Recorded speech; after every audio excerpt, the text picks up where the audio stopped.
तो last lecture में हमने डिस्कस किया था वर्चुअल मेमोरी को। अब वर्चुअल मेमोरी का मतलब था, आपको पता था कि इस आपका प्रोग्राम जो है that is greater than the space of the, जो प्रोग्राम है वो आपके पास मेन मेमोरी के स्पेस से ज़्यादा है। तो वर्चुअल मेमोरी मीन्स वीएम जिसको हम बोल रहे हैं, वर्चुअल मेमोरी में अब हमारा अगला कॉन्सेप्ट है कि पेज फॉल्ट और पेज को कैसे रिप्लेस करते हैं, वो क्या मतलब है। तो पेज फॉल्ट है और पेज रिप्लेसमेंट दो चीजें हमारे पास। पेजेस है आपके पास, अगर आपके पास सपोज करें कि 4 ब्लॉक हैं आपके पास मेन मेमोरी में, टॉप 4, और आपके पास एक ब्लॉक में सपोज पेज नंबर 0 है, पेज नंबर 2 है, पेज नंबर 7 है, पेज नंबर 3 है। आपके पास जो सेकेंडरी स्टोरेज है, ये तो मेन मेमोरी होगी, और आपके पास जो सेकेंडरी है, सेकेंडरी मेमोरी में आपके पास मीन्स ऑक्सिलरी मेमोरी में आपके पास जो पेज नंबर है जिसको प्रोग्राम की नीड है, वो पेज नंबर 0, 1, 2, 3, 4, 5, 6, 7 ये पेज नंबर है। अब सीपीयू को आपकी नीड होती है, और यहाँ मेन मेमोरी में आप 4 ही डाल सकते हैं, इसका स्पेस ही इतना अगर सपोज कर रहे हम। तो आपके पास जब सीपीयू को नीड होती है 0 की, तो मेन मेमोरी से ले लेगा, ठीक है। 2 की मेन मेमोरी से लेगा, 7 मेन मेमोरी से लेगा, 3 मेन मेमोरी से वो यहाँ पर ले लेगा। बट स्टार्टिंग में तो एक भी नहीं होगा मेन मेमोरी में। तो फर्स्ट, क्योंकि सेकेंडरी स्टोरेज में पूरा आपके पास स्टोर रहता है, पूरा का पूरा प्रोग्राम। तो पहली बार जब एक पेज आएगा तो हम उसे बोलेंगे कि मेन मेमोरी में पेज नहीं मिला, पेज फॉल्ट। फिर पेज आया, पेज फॉल्ट, फिर पेज आया, पेज फॉल्ट, फिर पेज आया, पेज फॉल्ट। अब अगली बार सपोज पेज नंबर अगर 4 की नीड हो गई सीपीयू को, तो मेन मेमोरी के अंदर पेज नंबर 4 तो नहीं है, तो उसे भी हम पेज फॉल्ट बोलेंगे, और इसमें से कोई एक पेज रिप्लेस करेंगे, उसे पेज रिप्लेसमेंट की पॉलिसी के अंदर लेके आएंगे कि पेज रिप्लेसमेंट की किस पॉलिसी का यूज करके मुझे इस पेज को यहाँ से हटाना है। पेज रिप्लेसमेंट की कुछ पॉलिसीज हैं, उस policy, page fault I think clear हो गया होगा। पेज रिप्लेसमेंट की जो पॉलिसीज हैं उसमें है मेरे पास first in first out, means जो पेज पहले आया है एक एक करके, पहले 0 की डिमांड आई तो 0 आ गया, फिर 2 की डिमांड आई 2 आ गया, 7 की डिमांड आई 7, फिर 3 की डिमांड आई 7, तो पहले 0 आ गया होगा सबसे पहले, तो 0 को सबसे पहले हम आउट कर देंगे। फिर है आपके पास ऑप्टिमल। ऑप्टिमल का मतलब भी समझ रहे हैं कि बेस्ट, ऑप्टिमल ये बेस्ट है।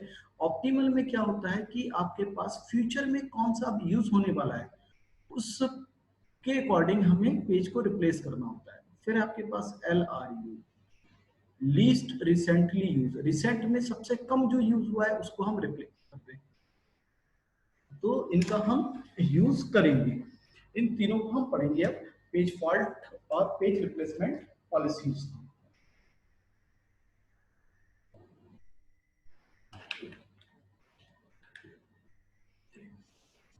आगे बढ़ते हैं। पहले हमने बात की फर्स्ट इन फर्स्ट आउट, तो समझ में आ गया होगा, जो सबसे पहले आया सबसे पहले उसको आउट करेंगे। Least recently use means recent में जो सबसे कम यूज हुआ है। तो ये दो हमारे पास मेन थे, पेज रिप्लेसमेंट पॉलिसीज, और एक मेरे पास ऑप्टिमल पॉलिसीज भी, जिसकी हम बात करेंगे। सबसे पहले मैं फर्स्ट इन फर्स्ट आउट की बात कर लेता हूँ कि फर्स्ट इन फर्स्ट आउट को हम कैसे यूज करते हैं। सपोज मेरे पास ये पेजेस, मेरे पास केवल 3 फ्रेम्स हैं आपके पास मेन मेमोरी में, 1, 2, 3, और ये पेजेस हैं, इस सीक्वेंस में पेज लगे हैं जिस सीक्वेंस में आपके प्रोसेसर को इसकी नीड है, सीपीयू को इसकी नीड है। तो पहले पेज नंबर 7 की नीड हुई तो 7 आपके पास आ गया फर्स्ट टाइम। इसके बाद नीड हुई 0 की तो 0 आ गया उसके बाद, फिर नीड हुई 1 की, 1 आ गया आपके पास। तो फर्स्ट इन फर्स्ट आउट की तरीके से जब से 2 की नीड हुई तो सबसे पहले कौन सा आउट होगा, जो सबसे पहले आया था। तो सबसे पहले क्या था, 7 था, तो 7 आउट हो जाएगा और 2 यहाँ पर इन हो जाएगा। पहली पोजीशन पर 7 था, सबसे पहले आया था। अब 0 आया तो 0 हो चुका है यहाँ पर। जैसे ही 1 आया तो 7 के बाद आपके पास 3 आया, तो 7 के बाद कौन सा यहाँ आया था, 0 आया, तो 0 यूज हो गया। फिर से समझ लें इसको, 7 पहले 0 0, फर्स्ट नंबर पे आपके पास ये आया, सेकंड टाइम ये आया, और थर्ड नंबर पर आपके पास 1 आया।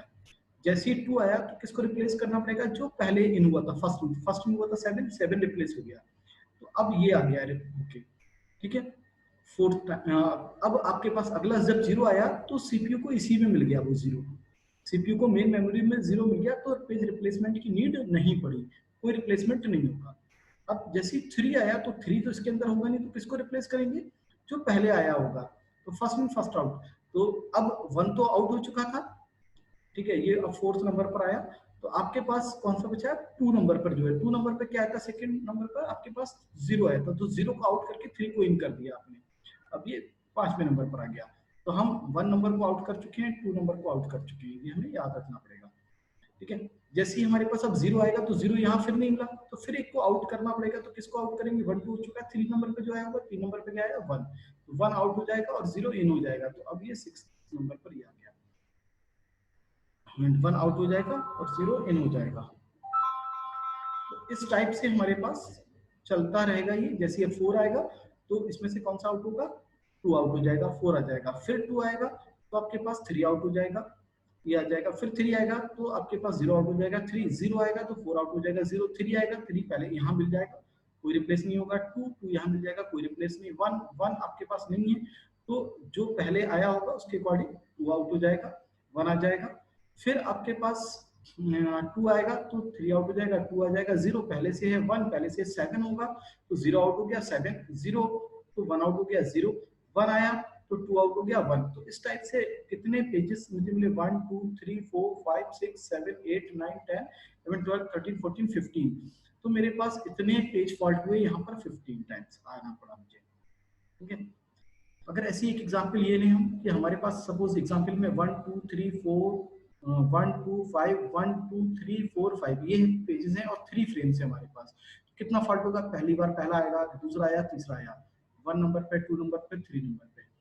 ठीक है, 4 आएगा तो 1 नंबर वाला आउट होगा, अभी भी पेज फॉल्ट ही आ रहा है, पेज फॉल्ट हो गया, फिर ये बाहर निकल जाएगा, 1 आएगा तो 2 नंबर का फॉल्ट हो जाएगा, ये आ जाएगा 1, क्योंकि 1 तो ही निकल चुका है, 2 आएगा तो अभी क्या है आपके पास, ये तीनों है, 2 आएगा तो आपके पास फिर ये 3 निकल जाएगा, अब ये तीनों है, फिर 5 आएगा तो ये निकल जाएगा, फिर 5 है आपके पास, 1 आएगा तो 1 पहले से है, तीन फ्रेम थे तो 1 है ऑलरेडी, कोई फॉल्ट नहीं होगा, 2 भी है पहले से, कोई फॉल्ट नहीं होगा, 3 आया फिर रिप्लेस होगा, ये 1 बाहर निकल जाएगा, फिर रिप्लेस हो जाएगा, यहाँ पर क्या आ जाएगा आपके पास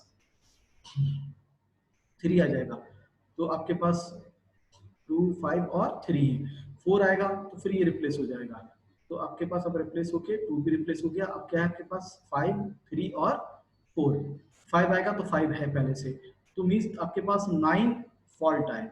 अगर ये कितने फ्रेम की बात कर रहा है, अगर 4 फ्रेम होता तो 4 फ्रेम में हम देख लें, तो 4 फ्रेम में 1 पहले आ गया, 2 3 4 4 फ्रेम में यहाँ तक पहुंच गया, जैसे ही बनाया तो 1 है, कोई फॉल्ट नहीं, 2 2 भी है, कोई फॉल्ट नहीं, 5 1 बाहर निकल जाएगा, 5 आ जाएगा, है ना, और जैसे ही आपके पास 1 तो 1 तो है ही नहीं, तो 2 बाहर आएगा, अब यहाँ से 1 इन हो जाएगा, फिर आया 2 तो 2 अभी बाहर कर चुके हैं तो 2 इन होगा, ये 3 बाहर आएगा, फिर 3 तो 3 आउट हो चुका है, तो आपके पास 3 जब आउट हो गया था तो 3 इन हुआ, ठीक है, ये आउट हो गया, 4 तो 4 आउट हो चुका है, ये इन हुआ, ठीक है, और ये आउट हो जाएगा, अगली बार 5 ये आउट हो गया, अगली बार 5 तो 5 भी आउट हो चुका है अभी, तो 5 के लिए फिर से आपके पास इसको इन करना पड़ेगा, इसको आउट करना पड़ेगा, अब लास्ट 4 ये बचे आपके पास फ्रेम में, बट अब देखिए तो इसमें 10 बार इसमें आया था, 10 फॉल्ट आया, इसमें 4 फॉल्ट, ऐसा अगर कहीं आता है कि फ्रेम ज्यादा होने पर आपके पास,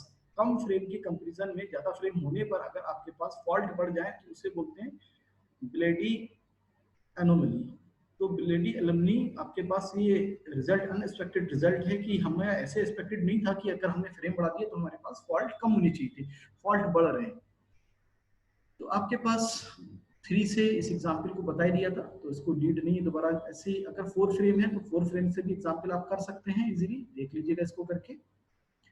ऑप्टिमल में फ्यूचर का ध्यान रखते हैं जो हमने बताया था, जैसे ऑप्टिमल को यूज करते हैं, अगर 1 है पहले 7 7 आ गया, 0 0 आ गया आपके पास, 1 1 आ गया, 3 फ्रेम होकर कंप्लीट। अब 2 अगर ये आ रहा है तो हम ये देखना है कि फ्यूचर में इनमें से कौन सा यूज होने वाला है, अभी ये तीनों हैं, तो फ्यूचर में 2, अगर फ्यूचर में 3 देखें तो 2 0 3 फ्यूचर में 0 भी यूज होने वाला है, 3 यूज होने वाला है, तो यहाँ पर 0 है तो 0 को रिप्लेस नहीं करेंगे फ्यूचर के हिसाब से, तो बाकी फर्स्ट इन फर्स्ट आउट वाली कंडीशंस लगाएंगे, तो 7 को रिप्लेस कर देंगे हम 2 से, 0 आएगा तो 0 यही रहा, 3 आएगा, जब 3 आया तो फिर फ्यूचर देखा, फिर फ्यूचर में देखा तो 3 आया तो फ्यूचर में देखा कि इसमें से यूज होने वाले हैं कि फ्यूचर में कौन सा लेट यूज होगा, ये ध्यान रखना है आपको।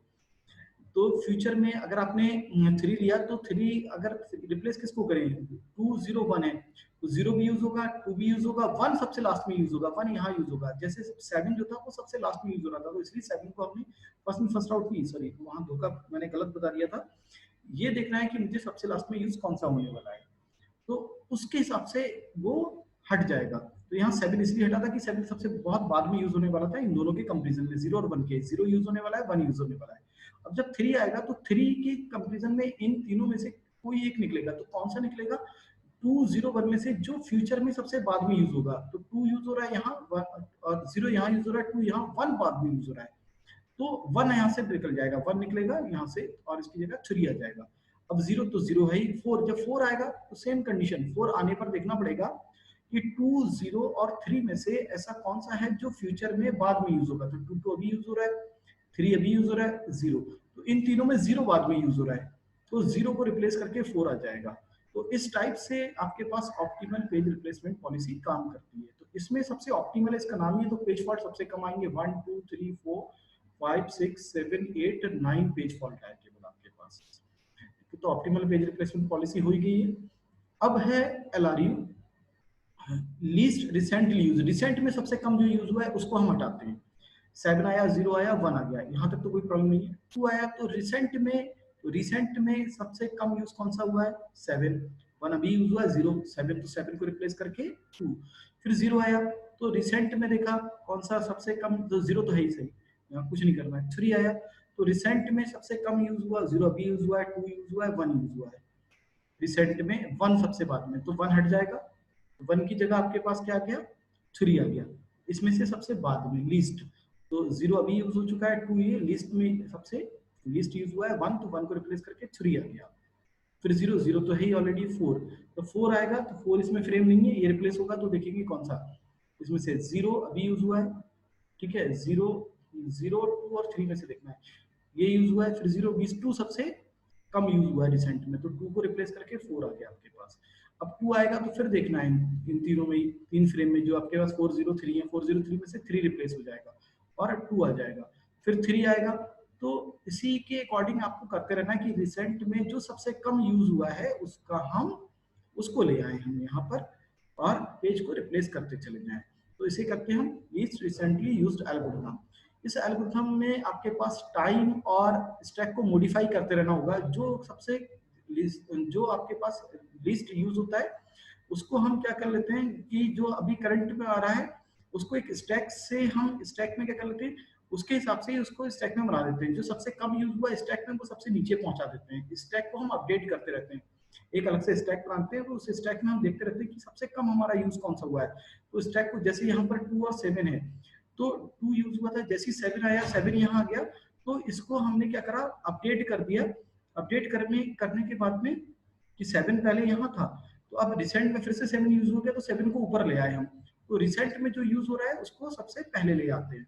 तो इस टाइप से हम स्टैक को इंप्लीमेंट कर देते हैं। Thank you for watching this lecture.